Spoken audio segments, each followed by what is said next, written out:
10واں ایاز میلو اختتام پذیر ہوا۔ سندھ میوزیم میں خوب رونق لگی، میلہ سجا، دور دراز سے لوگ آئے، ایاز کو سمجھا، ایاز کی شاعری کو سمجھا۔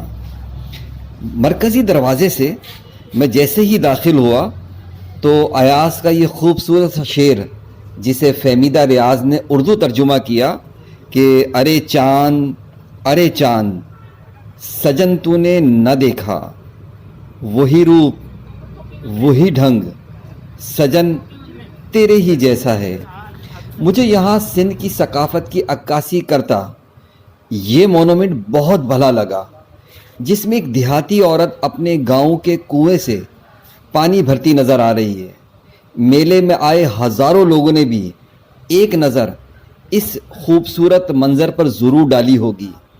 کہنا مجھے صرف یہ ہے کہ جب کوئی عید تہوار آتا ہے تو ہم نئے کپڑے زیب تن کرتے ہیں، اور اگر استطاعت نہ ہو تو پھر پرانے کپڑوں کو دھو کر ہی پہنتے ہیں۔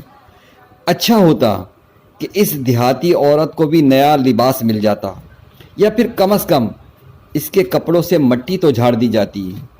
وہ ایاز نے خوب ہی تو کہا ہے کہ ارے چاند سجن تو نے نہ دیکھا، وہی روپ وہی ڈھنگ سجن تیرے ہی جیسا ہے۔ وائس آف حیدرآباد سے محمد عمران۔